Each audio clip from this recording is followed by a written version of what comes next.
नमस्कार दोस्तों, मेरा नाम है कृष्णा। स्वागत है आपका करंट अफेयर की इस वीडियो में, जिसे आप यूटिलाइज कर सकते हो किसी भी कॉम्पिटिटिव एग्जाम की प्रिपरेशन के लिए। इस वीडियो की पीडीएफ के लिए आपको ज्वाइन करना होगा मेरा टेलीग्राम ग्रुप, जिसका लिंक मैंने डिस्क्रिप्शन में दे रखा है। चलिए स्टार्ट करते हैं।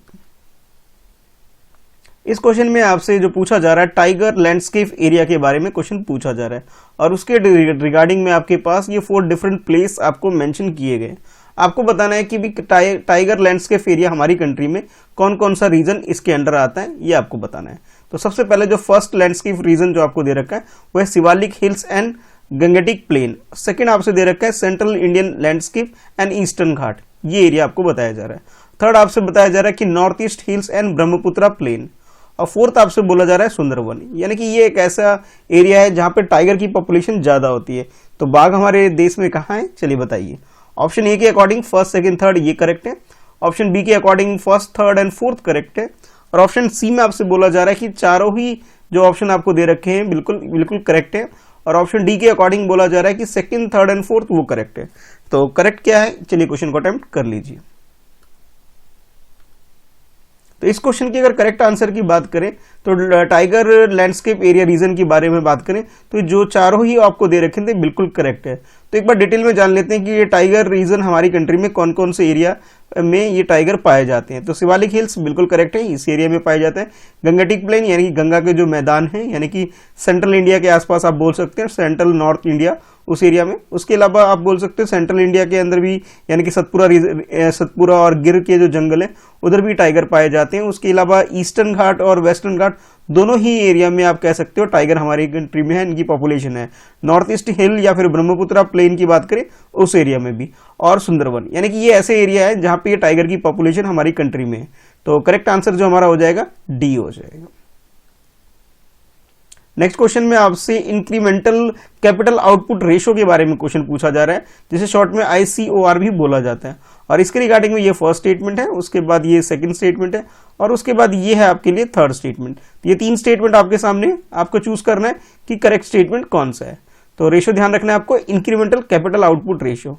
अकॉर्डिंग टू फर्स्ट स्टेटमेंट, जिसमें आपसे बोला जा रहा है कि ये जो इंक्रीमेंटल कैपिटल आउटपुट रेशो होता है, इसे डिनोट कर सकते हो आप relationship between the level of investment made in and the economy and the consequent increase in the gross domestic product, यानी कि जीडीपी में क्या इंक्रीज हो रहा है इस बात को, और आपने क्या इनपुट लगाया है, यानी कि जो आपका इनपुट कॉस्ट है उसे, और जो आपका आउटपुट आ रहा है, जीडीपी का मतलब जो प्रोडक्शन का टोटल आप बोल सकते हो, इनके बीच में जो रेशो होता है उसी को आप इंक्रीमेंटल कैपिटल आउटपुट रेशो बोल सकते हो।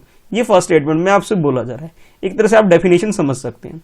सेकंड में आपसे बोला जा रहा है the higher the ICOR higher the productive of the capital, यानी कि जितना ये हाई होगा, ये रेशो जितना ज्यादा होगा, उतना आप कह सकते हो कि हमारी कंट्री में प्रोडक्शन उतना ही ज्यादा है, यानी कि हमारी जो जीडीपी होगी उतनी ही ज्यादा होगी, ये आपसे बोला जा रहा है। और थर्ड में बोला जा रहा है इन द लास्ट 10 ईयर, कि लास्ट 10 ईयर यानी कि एक डेकेड की बात की जा रही है, the ICOR has been sustainable decline in India, हमारी कंट्री में जो ये रेट है काफी डिक्लाइन हो रहा है लास्ट 10 ईयर में, ये आपसे बोला जा रहा है। तो ये 3 स्टेटमेंट है, आपको चूज करना है करेक्ट स्टेटमेंट। ऑप्शन ए के अकॉर्डिंग फर्स्ट और सेकंड बिल्कुल करेक्ट है, और ऑप्शन बी में आपसे बोला जा रहा है कि ये फर्स्ट और ये थर्ड ये दोनों करेक्ट है। और ऑप्शन सी की बात करें तो ओनली फर्स्ट स्टेटमेंट, यानी कि ये वाला स्टेटमेंट ही करेक्ट है। और ऑप्शन डी में आपसे बोला जा रहा है कि सेकंड और थर्ड स्टेटमेंट करेक्ट है। तो आपके अकॉर्डिंग करेक्ट क्या है, क्वेश्चन को अटेम्प्ट कर लीजिए। इकोनॉमी बेस्ड क्वेश्चन आपके लिए है। इस क्वेश्चन के में जैसे इस रेशियो के बारे में बोला गया, तो सबसे पहले जो आपको डेफिनेशन दी गई है इसके रिगार्डिंग में कि भी ये इंक्रीमेंटल कैपिटल आउटपुट रेशियो के बारे में, ये डेफिनेशन बिल्कुल करेक्ट है। यानी कि जो हमारा जो इनपुट होता है किसी भी चीज को प्रोडक्शन करने के लिए, उसमें जो अमाउंट आपका लग रहा है, यानी कि कॉस्ट आपकी लग रही है, उसके बाद जो आउटपुट को यहाँ जीडीपी के रूप में डिफाइन किया गया है, इनके बीच का जो रेशियो होता है उसी को आप बोल सकते हो इंक्रीमेंटल कैपिटल आउटपुट रेशियो होता है, यानी फर्स्ट स्टेटमेंट बिल्कुल करेक्ट है। अच्छा, अब बात करते हैं सेकंड एंड थर्ड स्टेटमेंट की। तो थर्ड स्टेटमेंट में आपसे ये बोला गया इसका जो रिजल्ट है हमारे लिए डिक्लाइन हो रहा है, हमारे लिए बेनिफिशियल नहीं हो रहा है लास्ट 10 ईयर में। ये बात गलत है, बल्कि लास्ट 3 ईयर में आप बोल सकते हो कि ये जो रेट है ये हमारी जो ये एवरेज जो इसका रह रहा है ये अराउंड 4.23 के आसपास लगभग रह रहा है। अच्छा, सेकंड स्टेटमेंट में आपसे ये बोला गया कि इसकी वैल्यू, इस रेशो की वैल्यू जितनी ज्यादा होगी उतनी बेनिफिशियल होता है, यानी कि हमारी कंट्री में जीडीपी की उतनी ज्यादा प्रोड्यूस हो रही है, ये आप बोल सकते हो। ये बात बिल्कुल गलत है, बल्कि ये होता है कि ये जो रेशो है जितना कम होगा उतना ही ज्यादा आप कह सकते हो हमारी कंट्री की इकोनॉमी डेवलप कर रही है, उतना हमारी कंट्री में प्रोडक्शन हो रहा है, जीडीपी हमारी उतनी ज्यादा हो रही है। अब लास्ट 10 ईयर में अगर हम बात करें तो स्टार्टिंग में जो ये बात करूँ ये 4.6 के आसपास, ये 18-19 के आसपास था, लेकिन लास्ट 3 ईयर में ऐसा हुआ है कि ये रेशो 4.6 से आप कह सकते हो 4.23 आ गया है, यानी कि ये कम हो गया। तो मैंने पहले ही बोला आपको जितना कम होगा उतना हमारे लिए फायदेमंद होगा। तो करेक्ट आंसर सी हो गया, फर्स्ट स्टेटमेंट करेक्ट होने की वजह से। नेक्स्ट क्वेश्चन में आपसे माजुली आइलैंड के बारे में क्वेश्चन पूछा जा रहा है और इसके रिगार्डिंग में ये 3 स्टेटमेंट दे दिए गए हैं। ये फर्स्ट स्टेटमेंट में जिसमें बोला जा रहा है कि माजुली आइलैंड जो है ये world's largest fully habitant river island है और ये लोकेटेड है ब्रह्मपुत्र रिवर के ऊपर, यानी कि एक ऐसा कह सकते हो कि नदी के ऊपर एक आइलैंड बना हुआ जो है और उसमें लोग रहते हैं। इस टाइप का ये वर्ल्ड का लार्जेस्ट आइलैंड आप बोल सकते हो। सेकेंड आपसे बोला जा रहा है it become the first island to be made of district in India, यानी कि आइलैंड में जो पॉपुलेशन रह रही है उसे एक डिस्ट्रिक्ट बनाना, ये हमारी कंट्री में एक ऐसा बन चुका है, फर्स्ट टाइम ऐसा हुआ है और फर्स्ट डिस्ट्रिक्ट हमारी कंट्री में ऐसा बन गया है। और थर्ड में आपसे बोला जा रहा है कि ये जो माजुली आइलैंड की अगर बात करें तो Majuli island is the adopt of Assamese neo western native culture, यानी कि इस आइलैंड के ऊपर जो लोग रहते हैं उसके बारे में बोला जा रहा है कि नियो वेस्ट नेटिव कल्चर के लोग इसके अंदर रहते हैं। तो ये 3 तरह के स्टेटमेंट आपके सामने है, तीनों स्टेटमेंट में से आपको चूज करना है कि करेक्ट स्टेटमेंट कौन सा है। ऑप्शन ए के अकॉर्डिंग बोला जा रहा है कि फर्स्ट और सेकंड स्टेटमेंट बिल्कुल करेक्ट है, यानी कि ये दोनों स्टेटमेंट, और ऑप्शन बी में आपसे बोला जा रहा है कि फर्स्ट स्टेटमेंट ये वाला और उसके अलावा ये थर्ड स्टेटमेंट ये दोनों करेक्ट है। और ऑप्शन सी की बात करें इसमें तीनों ही स्टेटमेंट यानी कि फर्स्ट, सेकंड और थर्ड ये तीनों ही स्टेटमेंट बिल्कुल करेक्ट आपको बताए जा रहे हैं। और ऑप्शन डी में आपसे बोला जा रहा है कि सेकंड एंड थर्ड स्टेटमेंट ये करेक्ट है। तो माजुली द्वीप या फिर माजुली आइलैंड के बारे में आपको क्वेश्चन अटेम्प्ट करना है।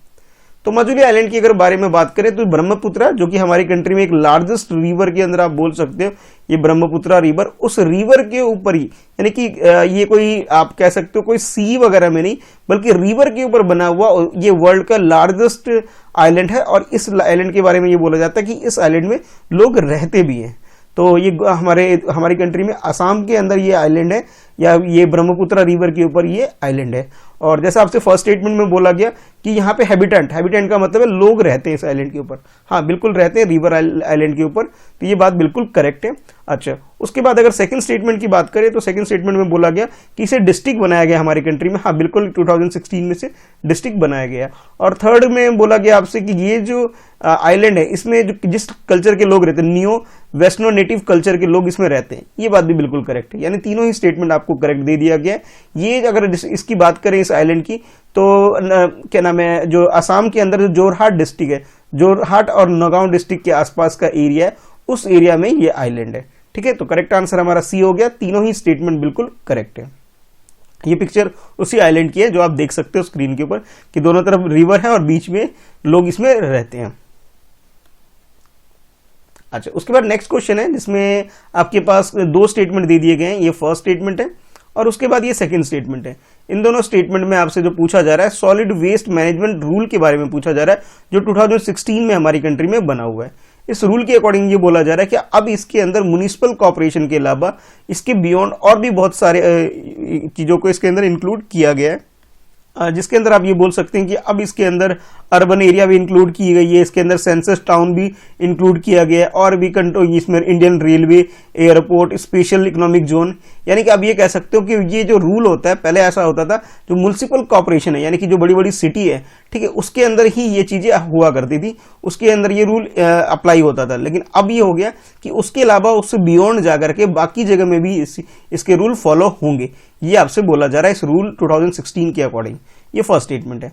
सेकंड स्टेटमेंट में बोला जा रहा है कि north East India has well established the waste management system, more than 80% of the waste proceed. यानी कि हमारी कंट्री में जो नॉर्थ ईस्ट पार्ट है हमारी कंट्री में, वहां पे जो भी वेस्ट होता है उसका 80% से ज्यादा जो वेस्ट होता है उसे अच्छे से प्रोसीड कर लिया जाता है, यानी कि उसको दोबारा रीयूज कर लिया जाता है। ये आपसे सेकंड स्टेटमेंट में बोला जा रहा है। ये दो स्टेटमेंट आपके सामने है, आपको बताना है कि करेक्ट स्टेटमेंट कौन सा है। ऑप्शन ए में आपसे बोला जा रहा है कि फर्स्ट स्टेटमेंट करेक्ट है, ऑप्शन बी में बोला जा रहा है सेकंड स्टेटमेंट करेक्ट है, सी में आपसे बोला जा रहा है दोनों ही स्टेटमेंट करेक्ट है, और डी में आपसे बोला जा रहा है दोनों ही स्टेटमेंट गलत है। तो करेक्ट स्टेटमेंट आपके अकॉर्डिंग क्या है, क्वेश्चन को अटेम्प्ट कर लीजिए। तो वेस्ट मैनेजमेंट सिस्टम की बात करें, जिसमें ये होता है कि जो भी मटेरियल होता है, अलग अलग वेस्ट जो हमारे घरों से या फिर कोई फैक्ट्री से या फिर कहीं से प्रोडक्शन हाउस से कोई चीज निकलती है, उसे अलग करके उसका दोबारा रीयूज हो सके। यानी कि पेपर को आप एक तरफ कर दीजिए, ग्लास मटेरियल को आप एक तरफ कर लीजिए, प्लास्टिक को एक तरफ कर लिए, मेटल वगैरह मटेरियल उसको अलग कर लिए, और जो ग्रीन प्रोडक्ट है आपके पास पेड़ पौधे या छिलके वगैरह, उसे आप दोबारा खाद वगैरह बनाने के लिए यूज कर सकते हैं। तो इस तरह से अलग तरीके से करके सबको अलग अलग डिफरेंट जो भी जहां पे इस्तेमाल हो सकता है, इस तरह का जो मैनेजमेंट होता है उसी के रिगार्डिंग में आपसे क्वेश्चन पूछा गया था, जिसमें हम बोल सकते हैं कि सॉलिड वेस्ट मैनेजमेंट रूल हमारी कंट्री में 2016 में आया था। इस रूल के अकॉर्डिंग ये हुआ कि पहले जो म्युनिसिपल कॉर्पोरेशन, ये जो बड़ी बड़ी मेट्रो सिटी में होता था, अब उसके अलावा बाकी एरिया में भी इसे कवर किया जा रहा है, जिसके अंदर अब इंडियन रेलवे को भी कवर किया जा रहा है, एयरपोर्ट, इकोनॉमिक जोन वगैरह, और जहां पे कोई तीर्थ यात्रा वगैरह होती है उस एरिया में भी, रिलीजियस एरिया प्लेस में भी, यानी हर वो जगह जहां पे लोगों के ज्यादा आते हैं और यहाँ पे होता है वेस्ट ज्यादा होता है, उन सारी जगह को इस रूल के अंदर कंसीडर कर लिया जा रहा है और वहां ये स्ट्रिक्टली फॉलो होगा। अब तो इसी के रिगार्डिंग ये स्टेटमेंट फर्स्ट था, जो कि बिल्कुल करेक्ट आपको दिया गया था। अच्छा, नॉर्थ ईस्ट की बात करें हमारी कंट्री में, तो नॉर्थ ईस्ट में ये बोला गया कि 80% जो वेस्ट होता है उसको प्रोसीड कर लिया जाता है, उसे दोबारा यूज कर लिया जाता है। ये बात बिल्कुल गलत है। यानी कि ये बोल सकते हो कि नॉर्थ ईस्ट में ऐसा है, एक दो गांव को एक दो जगह छोड़ करके, आप लोग जानते हैं कि मेघालय के अंदर एक विलेज है जहां पे आप कह सकते हो एशिया का सबसे क्लीनेस्ट विलेज का नाम आप कह सकते हो दिया गया दर्जा हमारी कंट्री में। तो दो चार विलेज को छोड़ दीजिए, रंगसारा विलेज को या फिर लॉन्ग मोंगपोंग विलेज को छोड़ दीजिए, तो बाकी जो एरिया नॉर्थ ईस्ट के अंदर, उसमें ये माना जाता है कि एटलीस्ट 85% जो वेस्ट होता है उसे प्रॉपरली वो मैनेज नहीं करते, उसे सिंपली वो डंप कर देते हैं, उसे किसी भी रिवर के ऊपर, ब्रह्मपुत्रा रिवर है तो उसे ब्रह्मपुत्रा रिवर में कर देते हैं, या फिर हम नॉर्थ इंडिया में बात करें, हमारे यहाँ गंगा यमुना रिवर है, इनके अंदर हम डायरेक्टली डाल देते हैं, इसे प्रोसीड नहीं करते, इसे सफाई नहीं करते। ये बात है करेक्ट। तो आप ये कह सकते हो कि सेकंड स्टेटमेंट आपके लिए बिल्कुल गलत दिया गया था, बल्कि अपोजिट दिया गया था। तो करेक्ट आंसर हमारा ऑप्शन ए हो जाएगा, फर्स्ट स्टेटमेंट करेक्ट होने की वजह से। नेक्स्ट क्वेश्चन में आपसे पूछा जा रहा है कि फ्रीडम ऑफ नेविगेशन से रिगार्डिंग में कुछ स्टेटमेंट आपको दे दिए गए। ये फर्स्ट स्टेटमेंट है, उसके बाद सेकंड स्टेटमेंट, और ये है आपके लिए थर्ड स्टेटमेंट। इन तीनों स्टेटमेंट में आपको बताना है कि जो नेविगेशन होता है, यानी शिपमेंट वगैरह जो होता है, जैसे पानी के थ्रू जो ट्रेवल करते हैं, उसके रिगार्डिंग में रूल रेगुलेशन जो है उसके रिगार्डिंग में आपको बताना है करेक्ट स्टेटमेंट कौन सा है। तो फर्स्ट अगर बात करें तो इसमें ये बोला जा रहा है कि फ्रीडम ऑफ नेविगेशन का मतलब यहाँ पे ये एक प्रिंसिपल है या कस्टमरी एक तरह से इंटरनेशनल लॉ है, जिसके अंदर ये बोला जा रहा है कि कोई भी अगर शिप है और ये किसी फ्लैग को बियर करता है, किसी भी कंट्री के फ्लैग को, यानी कि किसी कंट्री की नेशनल शिप अगर आप कह सकते हैं, तो उसे उस चीज के बारे में इंटरफेयर नहीं कर सकता विदाउट एनी एक्सेप्शनल। कि मतलब अगर कोई, मतलब ये समझिए इसमें कि अगर कोई एक कंट्री यानी कि इंडिया से कोई इंडिया की अगर नेशनल सर्विस यानी नेवी वगैरह की कोई शिप जा रही है दूसरी कंट्री में, तो वो एंटर कर सकती है, इसके अंदर यूज कर सकती है और उसके मामले में इंटरफेयर भी कर सकती है। ये फर्स्ट स्टेटमेंट में आपसे बोला जा रहा है, विदाउट किसी रोक टोक के, आप ये बोला जा रहा है। सेकंड में आपसे ये बोला जा रहा है कि ये जो है एक तरह से राइट टू फ्रीडम है नेविगेट, और इसे कोडिफाइड कर दिया गया है United Nation Convention of the Law of the Sea, यानी कि इस चीज को, इस रूल को जो लागू किया गया यूनाइटेड नेशन कन्वेंशन के थ्रू, इसे एक तरह से इंटरनेशनल लेवल पर इस ट्रीटी को लागू किया गया। यानी कि आप ये कह सकते हो इसको जो सिग्नेटरी होंगे वो यूनाइटेड नेशन के जो अंदर कंट्री आते हैं, उन लोगों ने इसे मतलब एक तरह से वेरीफाई कर दिया कि हम इसे फॉलो करेंगे। अच्छा, थर्ड की बात करें, थर्ड में बोला जा रहा है not all UN member state have ratified United Nation convention और लॉ ऑफ सी, यानी कि यूनाइटेड नेशन के अंदर जितने भी मेंबर है, सपोज अभी आज के टाइम पे जैसे बोला जाता है अराउंड 195, जो कि अब ज्यादा हो गए हैं शायद, के आसपास जो कंट्री इसके अंदर रजिस्टर्ड है यूनाइटेड नेशन ऑर्गेनाइजेशन के अंदर, तो उसके अंदर जितनी भी कंट्री है सब ने इस रूल को फॉलो नहीं करती है, उसने इसमें सिग्नेटरी नहीं है, सबने इसमें साइन नहीं किया है। ये आपसे थर्ड स्टेटमेंट में बोला जा रहा है। तो 3 स्टेटमेंट आपके सामने, आपको करेक्ट स्टेटमेंट चूज करना था। ऑप्शन ए में बोला जा रहा है फर्स्ट और सेकंड स्टेटमेंट करेक्ट है। ऑप्शन बी की बात करें तो उसमें बोला जा रहा है first and third statement correct है। और ऑप्शन सी में आपसे बोला जा रहा है कि सेकंड एंड थर्ड स्टेटमेंट बिल्कुल करेक्ट है। और डी की बात करें तो तीनों ही स्टेटमेंट, फर्स्ट सेकंड थर्ड, तीनों ही स्टेटमेंट करेक्ट है। तो करेक्ट स्टेटमेंट आपके अकॉर्डिंग क्या है, क्वेश्चन को अटेम्प्ट कर लीजिए।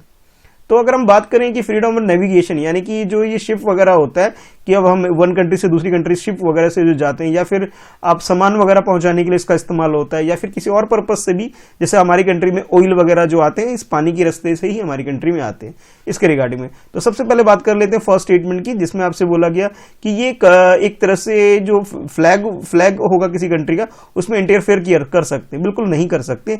बल्कि ये है कि आपको फ्रीडम दी गई कि उस एरिया में जाके अगर कुछ चीज डिलीवर करनी है आपको, आप डिलीवर कर दीजिए, पर उनके मामले में इंटरफेयर नहीं करेंगे, उसके बारे में बोला गया। यानी कि फर्स्ट स्टेटमेंट जो आपको बोला गया वो बिल्कुल गलत है। सेकंड स्टेटमेंट की बात करें तो हाँ, ये यूनाइटेड नेशन कन्वेंशन ने इस चीज को रेक्टिफाई कर दिया गया है कि भी हम एक तरह से इसे लीगल बना दिया गया है कि हम इस लॉ को फॉलो करेंगे, ये बात बिल्कुल करेक्ट है। लेकिन यूनाइटेड नेशन के अंदर जितनी भी कंट्री है सब इसको साइन नहीं करती, सब इसको फॉलो नहीं करती, सबने इसमें सिग्नेचर नहीं किए। तो ये बात भी बिल्कुल करेक्ट है, यानी कि सेकंड एंड थर्ड स्टेटमेंट हमारा करेक्ट है। तो आप ये कह सकते हो करेक्ट आंसर जो हमारा हो जाएगा वो सी हो जाएगा। अब बात करते हैं कल के क्वेश्चन के लिए। तो कल मैंने आपसे कुछ स्टेट के बारे में पूछा था कि जो हमारी कंट्री के अगर साउथ स्टेट की बात करें, यानी कि इस एरिया में जिसमें केरला, तमिलनाडु और उसके अलावा ये कर्नाटका, आंध्र प्रदेश और इसके अलावा ये तेलंगाना, यानी कि ये 5 स्टेट है, इनके बारे में पूछा था कि यहाँ पे कौन से रिवर या फिर रिवर के अलावा मैंने आपसे पूछा था कोई नेशनल पार्क है वो बताइए और किसके साथ बॉर्डर शेयर करते हैं। तो देख लीजिए ये आंसर है उसका, ये आंसर आपकी कमेंट बॉक्स से मैंने उठाया। तो इसमें कर्नाटका स्टेट की सबसे पहले बात कर लेते हैं, जो कर्नाटका जिसके साथ बॉर्डर शेयर करता है। गोवा, महाराष्ट्र, आंध्र प्रदेश और तमिलनाडु और केरला के साथ कर्नाटका बॉर्डर शेयर, केरला भी करता है, एक बार चेक कर लेते हैं। नहीं, यहाँ पे केरला नहीं होगा, केरला थोड़ा गलत हो गया, यहाँ पे केरला काफी दूर हो जाता है, केरला शेयर नहीं करता। ठीक है, तो बाकी रिवर आप दे सकते हैं, रिवर करेक्ट है। उसके बाद अगर केरला की बात करें तो केरला जो बॉर्डर शेयर करता है वो मेनली तमिलनाडु के साथ करता है। हाँ, थोड़ा बहुत आप कर सकते हो कि कर्नाटका के साथ भी शेयर करता है। बाकी रिवर आप देख सकते हैं, ये कुछ रिवर के नाम है। उसी तरह तमिलनाडु के बारे में आप वीडियो को रोक करके पॉज करके एक एक करके सारे स्टेट के बारे में आप देख सकते हैं। तो और नेशनल पार्क भी मैंने आपसे पूछा था, तो वो इसका ये आंसर हो गया। आज जो आपके लिए क्वेश्चन होगा, क्वेश्चन ये है कि अब थोड़ा सा इंडिया के मैप को और डिटेल में जानते हैं। हम लोगों ने नॉर्थ ईस्ट पार्ट कर लिया है, इधर के कुछ स्टेट हमने कवर कर लिए हैं। अब आ जाते हैं वेस्ट पार्ट जो हमारी कंट्री का है, उस वेस्ट पार्ट में जो स्टेट आते हैं उसके बारे में। तो आज आपको गुजरात, राजस्थान और इसके अलावा ये मध्य प्रदेश को कवर करना है और महाराष्ट्र। इसके अलावा जो गोवा आता है, गोवा भी आप लोग कवर करेंगे, यानी कि इधर जो 2 यूटी आते हैं, दोनों यूटी को अगर दादर नगर हवेली जो अब कंबाइंड हो गया उसे, और गोवा, इनको भी कवर करना है। यानी कि ये जो एरिया है वेस्ट पार्ट हमारी कंट्री के अंदर, वैसे मध्य प्रदेश सेंट्रल पार्ट में आता है, पर मैं कह रहा हूं इसे भी आज कवर कर लीजिए। ठीक है, तो ये भी आज आपको कवर करना है। ठीक है, तो कमेंट करके बताइएगा कि इसमें कौन सी रिवर है और रिवर के अलावा कौन से नेशनल पार्क या फिर कोई वाइल्ड लाइफ सेंचुरी है, उसके बारे में आपको बताना है। तो ठीक है, फिर आज की इस वीडियो में इतना ही है। मिलते हैं फिर नेक्स्ट वीडियो में। वीडियो को लाइक करिए, अपने दोस्तों में से शेयर करिए, और हाँ, अगर अभी तक आपने इस वीडियो का रिवीजन नहीं किया, एक बार दोबारा देख करके इसे रिवीजन जरूर कर लीजिएगा। टेलीग्राम ग्रुप मेरा ज्वाइन कर लीजिए, इसका लिंक मैंने नीचे डिस्क्रिप्शन में दे रखा है। बाकी अगर सोशल मीडिया जो सा भी आप यूज करते हैं, सबका लिंक मैंने नीचे डिस्क्रिप्शन में दे रखा है, वहां आप मुझे फॉलो कर सकते हैं। चलिए फिर मिलते हैं नेक्स्ट वीडियो में। आज की इस वीडियो में इतना ही है। पहली बार आप अगर इस वीडियो को देख रहे हैं तो चैनल सब्सक्राइब करना ना भूलें। Thanks for watching.